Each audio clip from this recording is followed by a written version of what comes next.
ראשון הדוברים יהיה מייקל ג'נסן. אני חייב להגיד שלפני כמה שנים, כשהתחילו לדבר על NRC לחינוך באקדמיה למדעים כאן, אז ברוס אלברטס הגיע לארץ, הנשיא של ה-National Academies, והוא דיבר כל כך יפה ובגאווה גדולה על הנוכחות ברשת של ה-National Academies. נדמה לי שהוא ציין שכמעט מדי יום ספר אקדמי חדש עולה לרשת ובחינם בחסות ה-National Academies. היום אני יודע שמי שעומד מאחורי המפעל הגדול הזה הוא לא אחר מאשר הדובר הראשון שלנו היום. מייקל, בבקשה.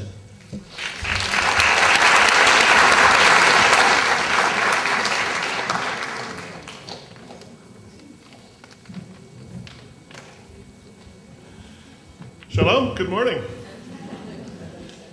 What a wonderful conference this has been. And I hope I'm not the least interesting speaker of the group. So thanks so much for the invitation and for bringing me here. A little bit about my background. I've been doing this for way too many years. I began working with CPM computers, which is preceded MS-DOS, which preceded Windows. And the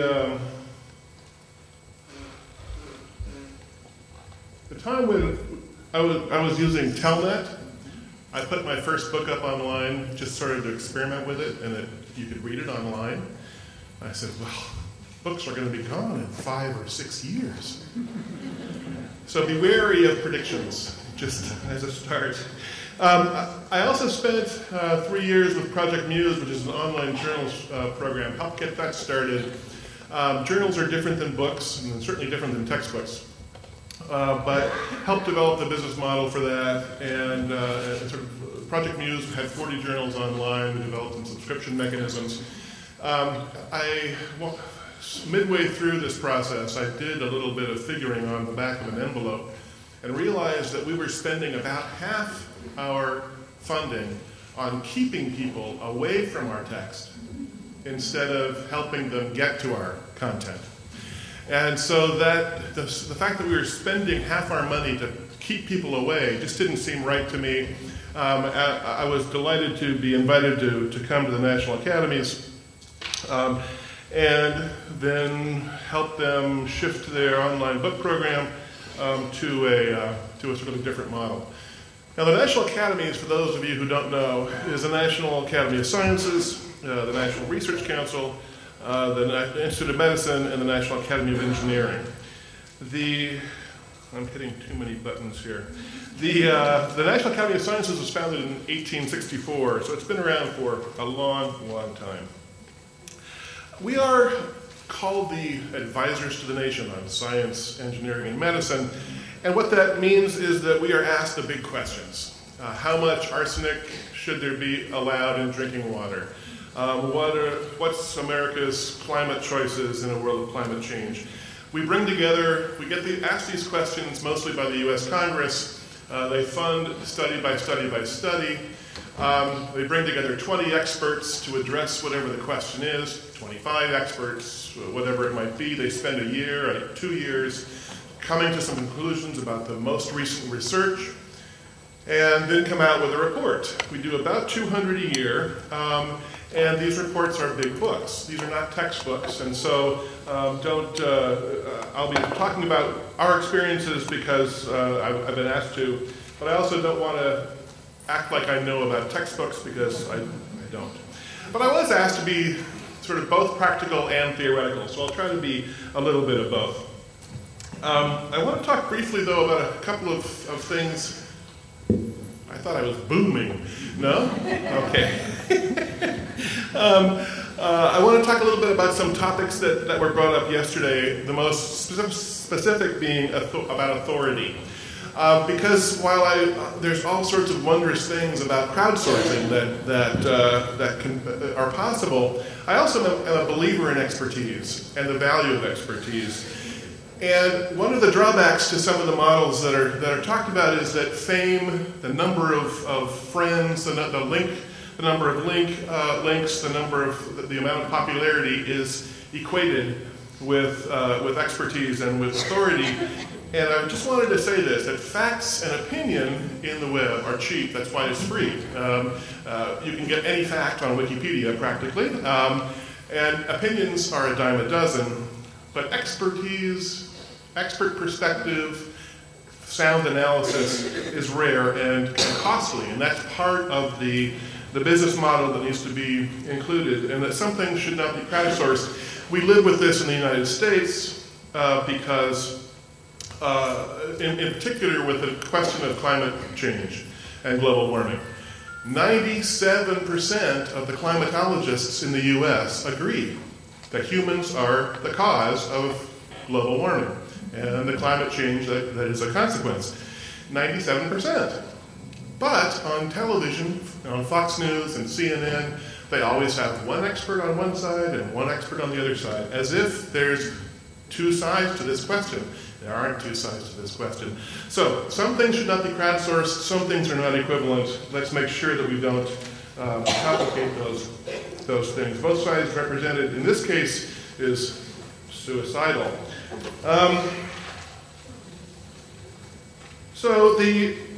Let me do a quick tour of the National Academy's press site. We have 4,800 books online at this point, plus or minus. All can be read online for free, page by page. Let me expand that.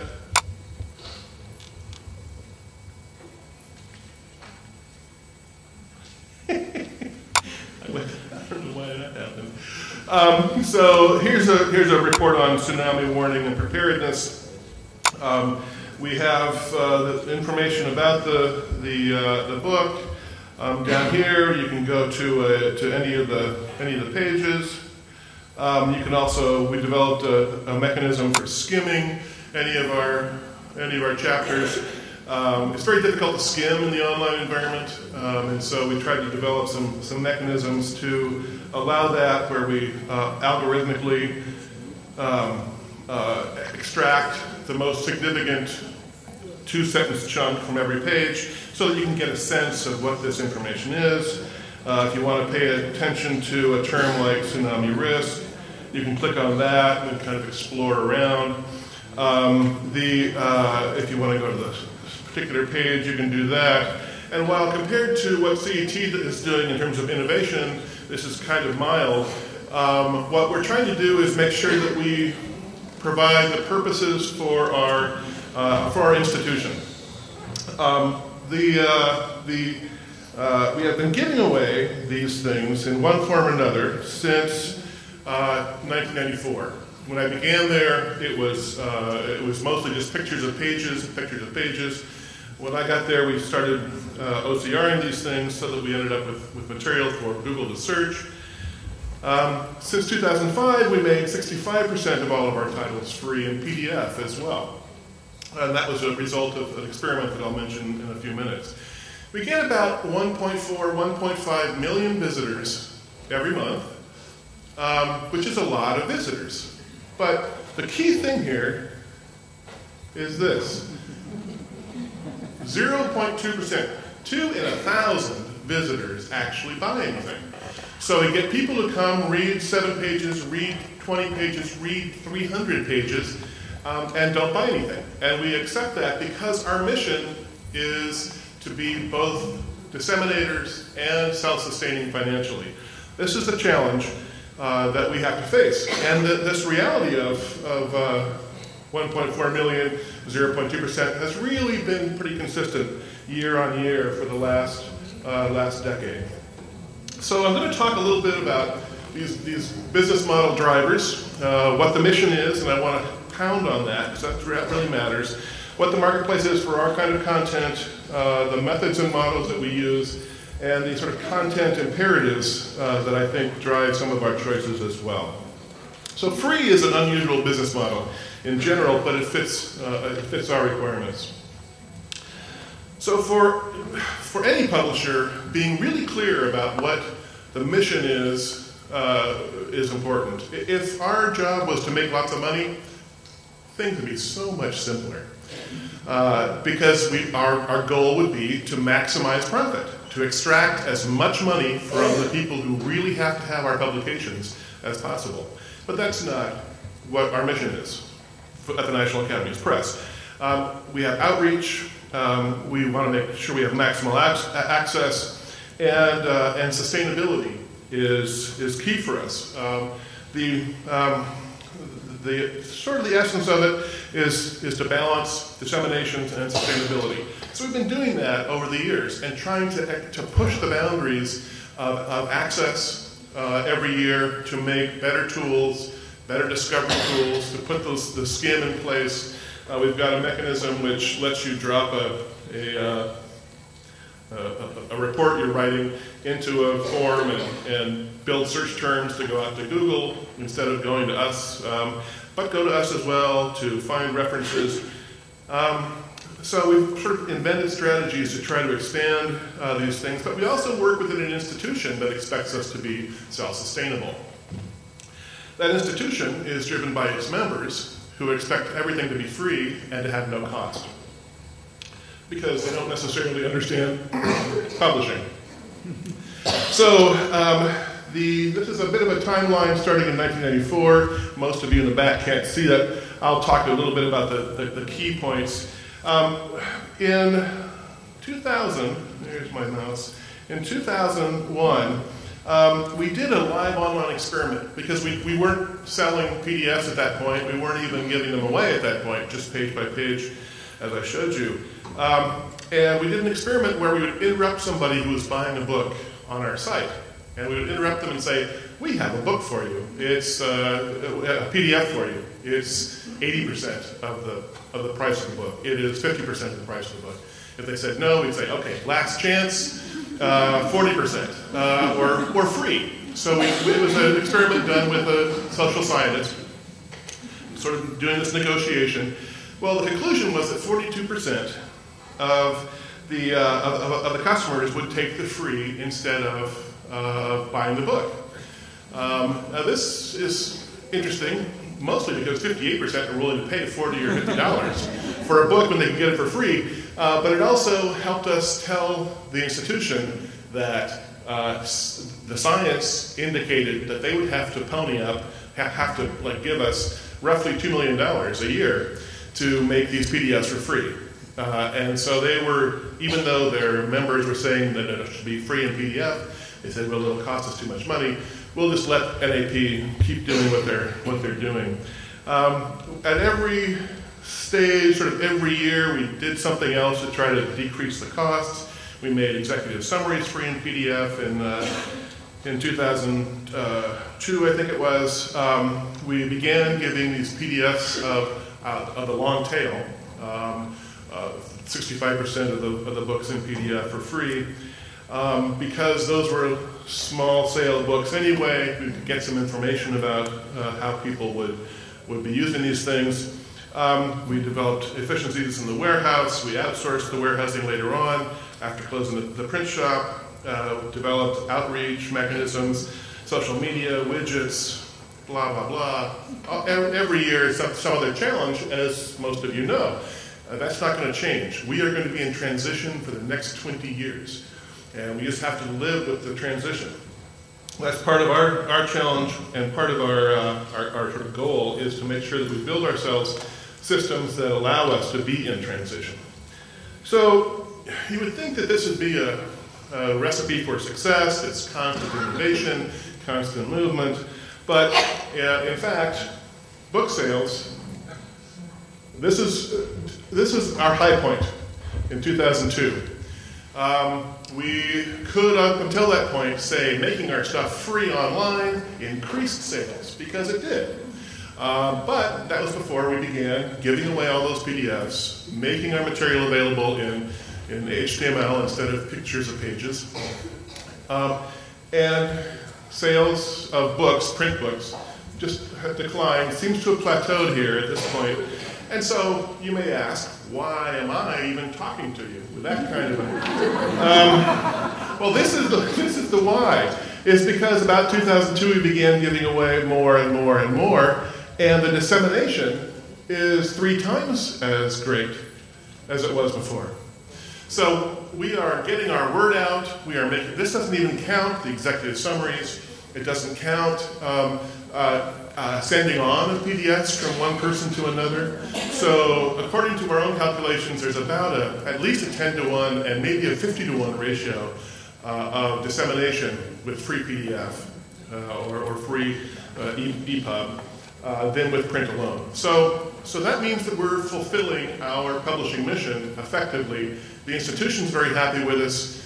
Because we've decreased costs so radically, the amount of subvention that's required is much, much, much smaller.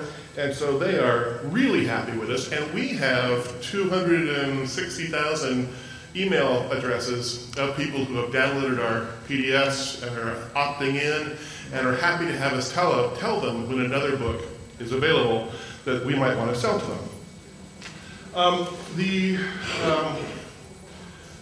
The audiences that we deal with are mostly Congress, congressional aides, policymakers, field experts, specialists, and we have the secondary market of journalists, postgraduates, and the science-engaged publics. And there's tertiary markets of people who are like high school students who are doing a research paper on stem cells, and they come to us and read our material, which is written mostly for the postgraduate market. And so we sort of think we've kind of topped out. That is, we're hitting this plateau now. We've reached our market. We know that there are still going to be people who are buying books. We know that. People buy books for many reasons, sometimes to read them, but mostly to put them on their bookshelf to make themselves look smart. And so having the National Academy's report on your shelf is the best thing for making you look smart because we're the very tippy top of the ivory tower of academia. The market models and choices that we're coping with, here's just sort of a list of some of the options that we might have and the ones that we have chosen to go with. We could have developed subscriptions to institutions like we had at Project Muse, like I had at Project Muse, where there's a larger subscription fee for large institutions and smaller ones. That didn't make sense because of the breadth of what we published. Because it's science, engineering, and medicine, it's too broad and too narrow at the same time. Same thing to individuals. Nobody's going to want to subscribe to the press, and the infrastructure would be too expensive to develop for these sort of things. Access, where we only show 10% and then we make them pay, just didn't seem right with the kind of things that we do and the fact that we gave away so much already. These other things, so we sort of concluded that product sales would continue. We still will sell an EPUB and PDF. Author pays in the sense that the funding that Congress gives us will underwrite some part of each of these publications. Only the part that is about dissemination. They won't fund any marketing, they won't fund any design, but raw dissemination they're willing to fund, which is a small proportion of the overall cost of publication. And of course, booksellers, Amazon, other kinds of organizations do give us funding. There's content considerations, so that which I'm sort of shifting to the broader context. Long-form content is different than article, journal sort of scale content, and demand different kinds of business models. It seems clear. And there's also format questions between long-form content and article scale format. The EPUB format, for example, was mentioned yesterday, which you may have heard about, which operates on Android and iPads and iPods and those sorts of things, is great for novels, great for immersive reading, but for anything with tables, with lots of illustrations, with any kinds of multimedia, it's still very awkward and very clumsy. So just be a little wary of that. Frequently updated educational content, like what CET publishes, like textbook publishers in general publish, should have a different kind of model because it'll be updated frequently. News is transitory, it comes and goes, that's going to be a different kind of model. as giant resources for historical context or something like, well, in the U.S. there's a giant resource of the archives of the New York Times that has a different kind of business model than the immediate news of the New York Times. So for us in the future, it seems like we've saturated our audience for sales in the sense that they're not going to rise anymore. But we haven't saturated our overall audience because the book has limits to the number of people who want to read the book. There are other ways to communicate the conclusions of a committee, the conclusions that a report derives.